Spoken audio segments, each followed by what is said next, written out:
What YouTube? Quinn Wade coming to you out that instant summer league Utah Salt Lake City analysis playground on YouTube exclusively on there forever.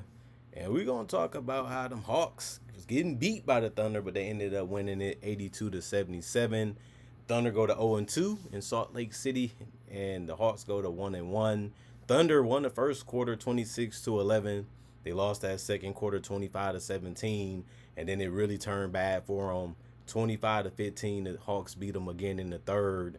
Then they finished them off 21-19 in the fourth. Zuby, 25 minutes, 19 points, 15 boards, a double-double.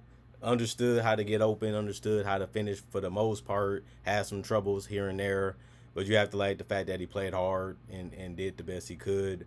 3 of 8 from 3, 5 of 13 from the field, 4 or 5 from the free throw line, 3 assists, 1 turnover, 1 block, 6 offensive rebounds, 3 personal fouls, and a +7. And plus minus Asa, 28 minutes, 13 points. He went 5 of 8 from the field, 1 of 3 from 3, 1 of 1 from the free throw line. Really good at scoring in this one, and he's been good in summer league so far. Just picking his spots real well and not really rushing or forcing anything.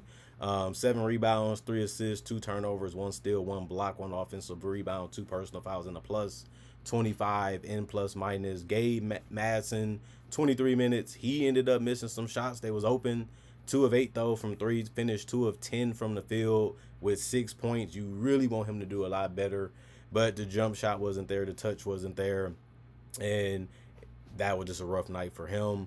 4 rebounds, 2 assists, 1 turnover, 2 steals. The 2 steals was the most in the starting lineup.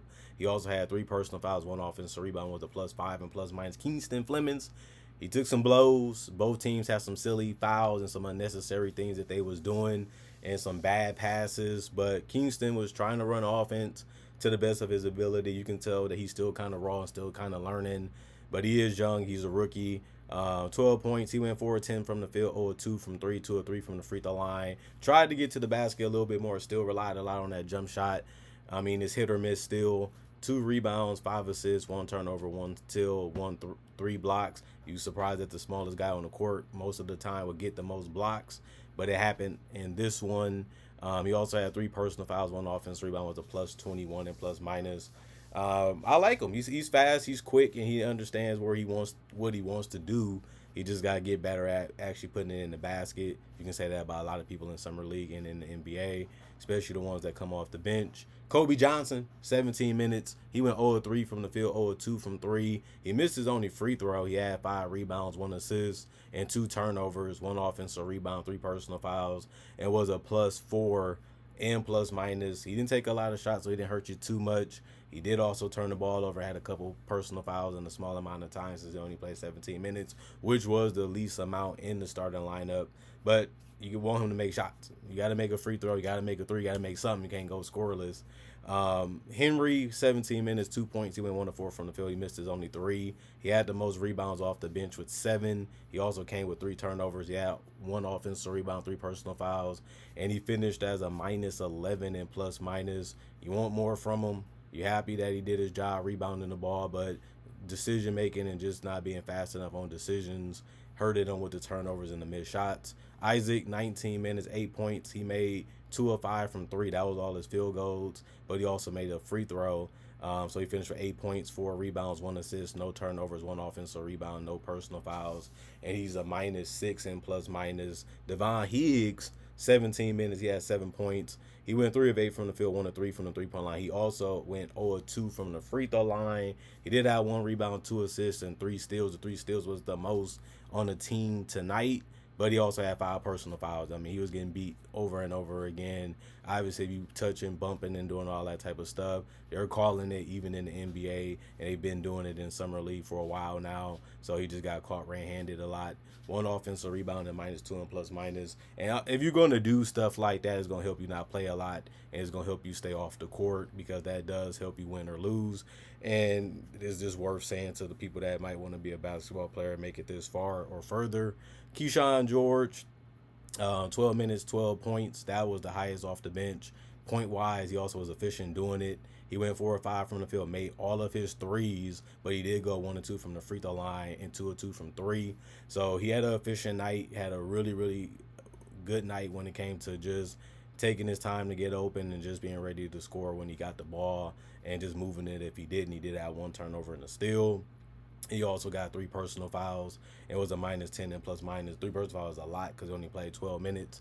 But it just show you how hard it is to guard in this league nowadays with the rule changes. Isaiah Wong, 17 minutes. He had 3 points. He went 1 of 6 from the field, 1 of 2 from 3. Tried to switch it up, but he still couldn't make shots anyway. He had 1 rebound, 2 assists, 2 turnovers, a steal in the block, 1 offensive rebound, which was his only rebound. And he also had 1 personal foul and was a -8 and plus minus. You look at the Oklahoma City Thunder. Myra, he was slowing things down for him. He was trying to take advantages of mismatches.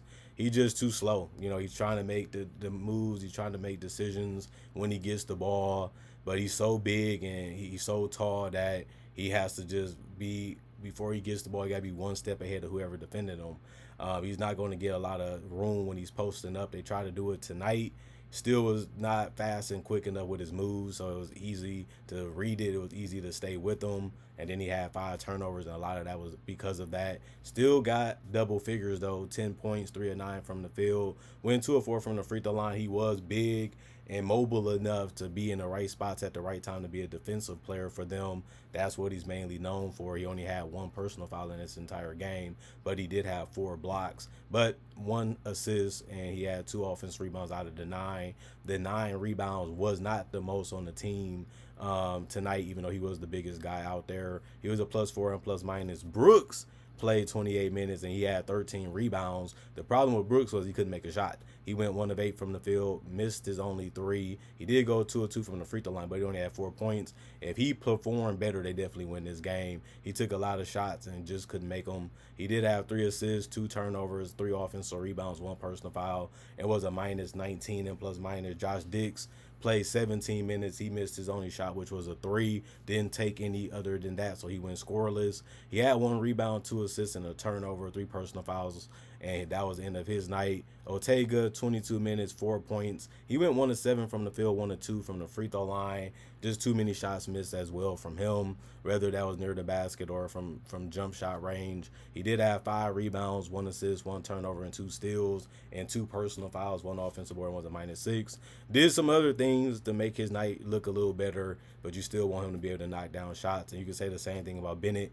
He played 29 minutes and had 9 points. His problem was he took the most shots on the team, but he only made 4 of them. And on top of that, he went 1 of 7 from 3 and finished 4 of 14 overall from the field. That just can't happen. You have to shoot better. You got their green light, but you got to make shots. That's why they felt that you should be taking the shots, because they thought you was good enough to make them, and they wanted you to make them. When they passed it to you, didn't deliver for his teammates in this one, even if it was open.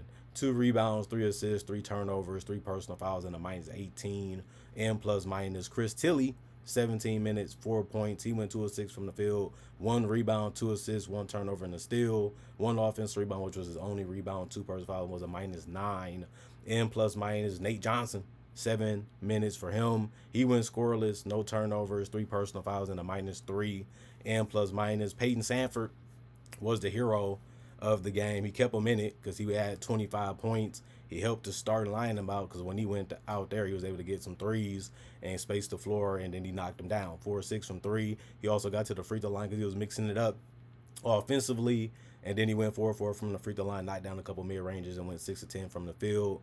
4 rebounds, 2 assists, no turnovers, 2 personal fouls, 1 offensive rebound, and he was a +25 and plus minus. Anthony Pritchard did his thing as well. 19 minutes, he had 9 points, but he went 4 or 5 to get him.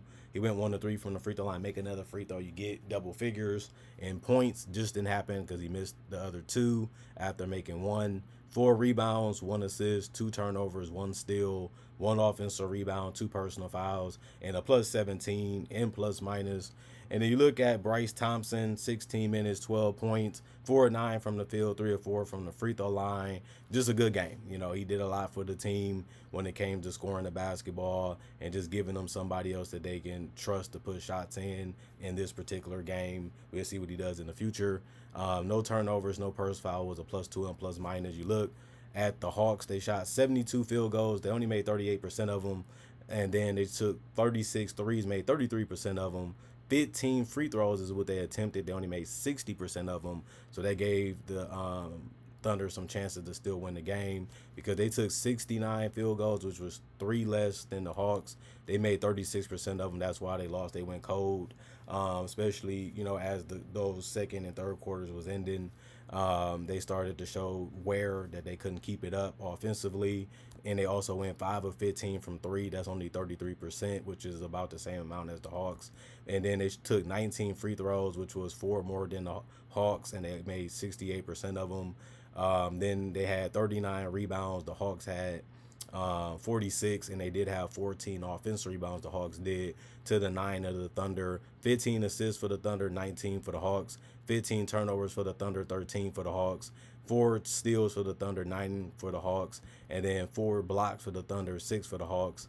32 defensive rebounds for the Hawks, only 30 for the Thunder, which isn't that bad. And then 19 personal fouls for the Thunder, 26 for the Hawks. The Hawks, they could have gave up. They could have threw in the towel. They kept battling. They kept grinding. They found a way to get the lead. They found a way to basically keep it till the end of the game, closed them out, got the win, had fun, played, a summer league type of game where some good, bad, and ugly ended up happening. A lot of mistakes, a lot of mental mistakes, but one team had to win. The Hawks was happy that they got it.